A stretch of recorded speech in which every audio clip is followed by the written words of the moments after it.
Good morning students. आज हम अपनी बीएससी पार्ट फर्स्ट के इनऑर्गेनिक के इस ई क्लास में यूनिट 5th में जो हम चैप्टर रेडियो केमिस्ट्री पढ़ रहे हैं उसमें हम पहले सारे पार्टिकल्स और कुछ कणों के बारे में आर्टिफिशियल रेडियो एक्टिविटी और उनके पार्टिकल्स एंड आर्टिफिशियल ट्रांसम्यूटेशन और इसके बारे में हम अपनी पिछली ई क्लास में पढ़ चुके हैं।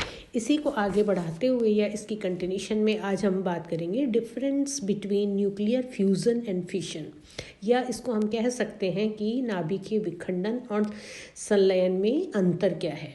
तो इसकी जब हम बात करते हैं तो हम पहले देखते हैं नाभिकीय विखंडन। तो नाभिकीय विखंडन जो होता है या नाभिकीय फिशन जो है वह यह क्रिया केवल भारी तत्वों के न्यूक्लियाइड्स में होती है।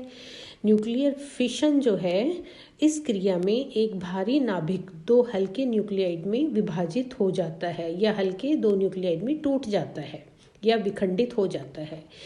यह क्रिया कमरे के ताप पर होती है, या हम यूँ कह सकते हैं कि नाभिकीय विखंडन जो है रूम टेम्परेचर पर होता है। प्रतिशत दक्षता इसकी 0.09% ही होती है।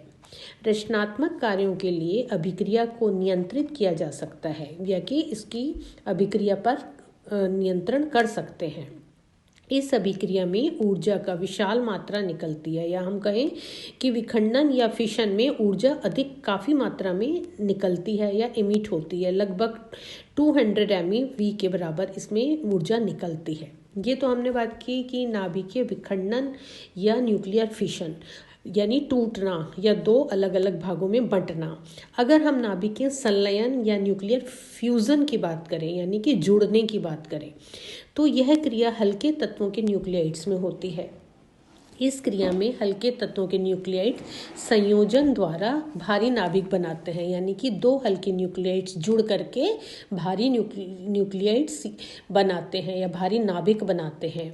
यह क्रिया अत्यधिक उच्च ताप पर यानी कि 10⁸ डिग्री सेंटीग्रेड यानी इतने अधिक टेम्परेचर पर यह क्रिया होती है, यानी कि न्यूक्लियर फ्यूज़न होता है, यानी कि इतना हाई टेम्परेचर पर नाभिकीय संलयन या फ्यूज़न होता है। अगर हम इसको प्रतिशत दक्षता की मात्रा में देखें तो ये 0.35% होती है। इसकी फ्यूज़न जो है वो 0.35% होता है। अभिक्रिया को नियंत्रित नहीं किया जा सकता, जबकि हम नाभिकीय विखंडन को नियंत्रित कर सकते हैं, लेकिन नाभिकीय संलयन को या फ्यूज़न को नियंत्रित नहीं कर सकते। इस अभिक्रिया में ऊर्जा की कम मात्रा निकलती है। नाभिकीय विखंडन की तुलना में इसमें ऊर्जा या एनर्जी जो इमिट होती है या निकलती है वो 3 से 25 MeV के बराबर होती है, जबकि नाभिकीय विखंडन में 200 के लगभग ऊर्जा का इमिशन होता है या ऊर्जा निकलती है। तो इसमें उसकी तुलना में काफ़ी कम मात्रा में ऊर्जा निकलती है। अगर अब हम रेडियो एक्टिवता और रेडियो आइसोटोप के कुछ अनुप्रयोग या applications of radio activity and radio isotopes देखें तो रसायन विज्ञान, केमिस्ट्री, जीव विज्ञान, अभियांत्रिकी, इंजीनियरिंग, औषधि विज्ञान, उद्योग में ट्रेस या अनुरेधक के रूप में रेडियो आइसोटोप्स का हम बहुत ही मात्रा में उपयोग करते हैं, या हम कहें कि इनका उपयोग किया जाता है। रेडियो आइसोटोपों के अनेक संख्या में उपयोग हैं। सभी का विवरण तो हम नहीं दे सकते, लेकिन यहाँ पर कुछ ऐसे रेडियो आइसोटोप्स हैं जिनके बारे में हम मुख्य उन आइसोटोप्स के बारे में कुछ बात करेंगे। जैसे स्ट्रेस इन एनालिसिस या विश्लेषण में ट्रेसर के रूप में एक रेडियो एक्टिव आइसोटोप को उसकी रेडियो एक्टिवता से पहचाना जाता है, अर्थात कि उसकी रेडियो एक्टिविटी कितनी है, और निष्क्रिय आइसोटोपों को उसकी सहती या उसके मास या उसके द्रव्यमान से पहचानते हैं। अध्ययन के लिए अगर हम देखें तो यौगिकों में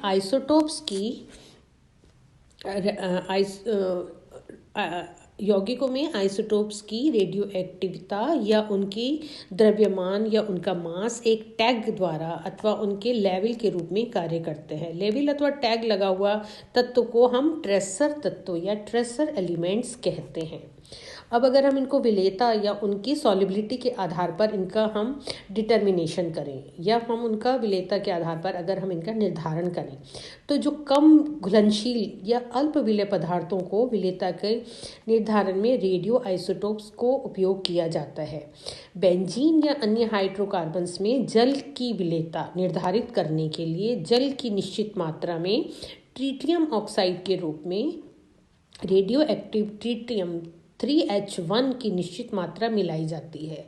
अब यह बेंजीन के साथ मिला दिया जाता है तो दोनों परतें अर्थात दोनों लेयर को पृथक किया जाता है और जल की परत की सक्रियता मापी जाती है, यानी जल की लेयर की एक्टिविटी उसको मेज़र किया जाता है या उनको मापा जाता है। इस प्रकार बेंजीन में विलय जल की मात्रा की गणना या उसकी कैलकुलेशन की जा सकती है। अगर अब हम सॉल्वेंट एक्सट्रैक्शन या विलायक निष्कर्षण के बारे में बात करें या उसके बारे में अगर हम पढ़ें, तो विलायक निष्कर्षण द्वारा पार्टीशन या विलायक निष्कर्षण द्वारा विभाजन का अध्ययन करने से रेडियो एक्टिव ट्रेसरों का बहुत सारे उपयोगों के बारे में पता चलता है, जैसा कि दो फेजेस या दो प्रावस्थाओं के मध्य सक्रियता के वितरण या उनके डिस्ट्रीब्यूशन सीधे ही उनके वितरण गुणांक या कोफिशिएंट प्राप्त हम आसानी से कर सकते हैं। अगर अब हम इनकी प्रेसिपिटेशन सेपरेशन या अवक्षेपण पृथक्करण की बात करें या उसके बारे में हम पढ़ें, तो अवक्षेपण से पूर्व अवक्षेपण के लिए किसी विश्लेषणिक विधि की दक्षता का निर्धारण सैंपलिंग या रेडियो एक्टिव आइसोटोप की निश्चित मात्रा मिलाकर किया जा सकता है। संपूर्ण अवक्षेपण या संपूर्ण प्रेसिपिटेशन के पश्चात अवक्षेपण की सक्रियता निर्धारित करके प्रारंभ में जो सक्रियता थी उसकी तुलना की जा सकती है। अगर हम आयनन विभव तकनीक या आयन एक्सचेंज टेक्निक के बारे में पढ़ें, तो पृथक्करण या इनको पृथक्करण को आयन विनिमय विधि या आयन एक्सचेंज टेक्निक के द्वारा सक्रियता मापने के लिए इसका यूज़ किया जाता है।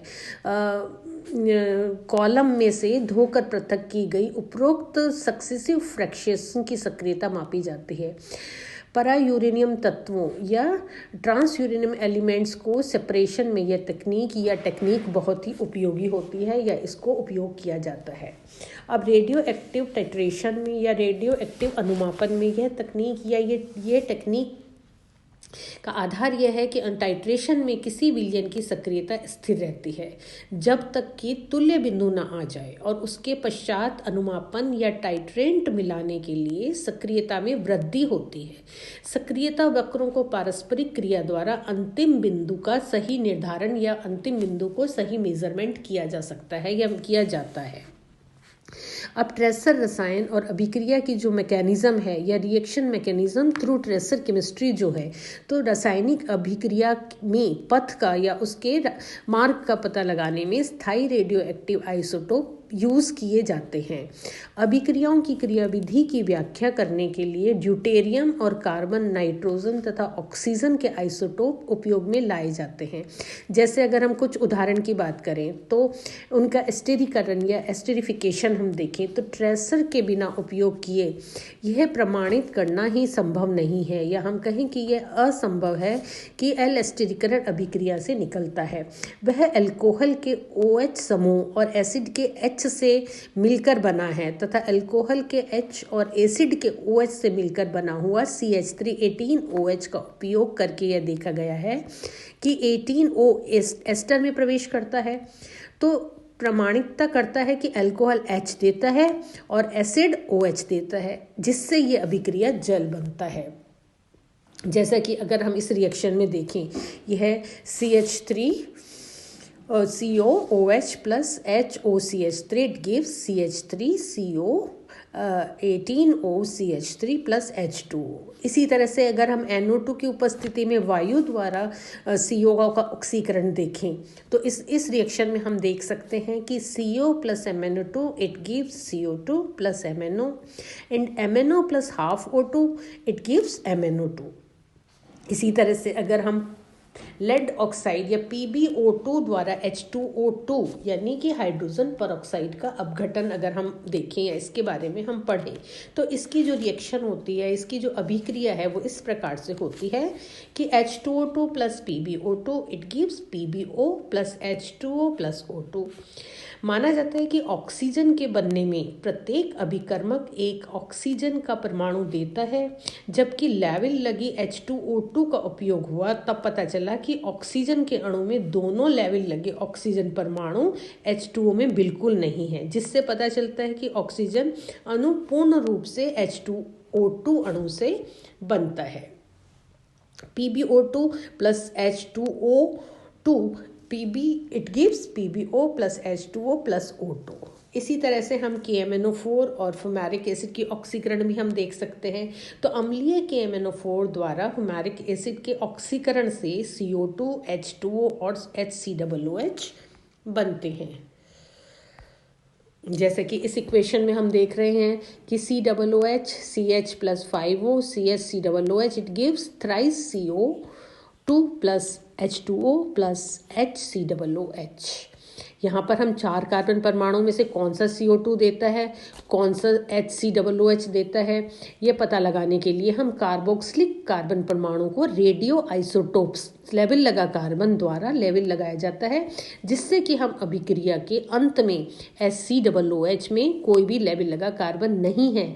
तो इससे पता चलता है कि कार्बन परमाणु CO2 के अणु से ही संबद्ध है, जिससे सिद्ध होता है कि HCOOH किसी एक मैथिलिक कार्बन से बना है, जिसकी हम नीचे इस अभिक्रिया के द्वारा हम इसको एक्सप्लेन कर सकते हैं या बता सकते हैं। इसके अलावा इनका उपयोग जो है मेडिसिन्स में या औषधि में होता है। ट्रेसर विधियों की औषधियों में उपयोग अपेक्षाकृत नया है, या इनका यूज़ मेडिसिन्स में करते हैं, जो कि एक नया एक्सपेरिमेंट है। इस क्षेत्र में उतनी उन्नति हुई है कि प्रतिवर्ष लगभग 20 खरब डॉलर के रेडियो आइसोटोप औषधि विज्ञान में प्रयुक्त होते हैं। औषधि निदान या डायग्नोसिस में अनेक आइसोटोप्स उपयोगी हैं। इनमें से अधिकतर जो हैं 131I, 32P, 59Fe, 99Tc, 51Cr, 60CO आदि इनके निम्नलिखित उपयोग हैं। जैसे कोबाल्ट 60CO की अगर हम बात करें तो कोबाल्ट 60 कैंसर के उपयोग में इसका उपयोग किया जाता है। इसी प्रकार से हम इनका उपयोग और भी कई बीमारियों के ठीक करने में इनका उपयोग, इनके इलाज में इनका यूज़ हो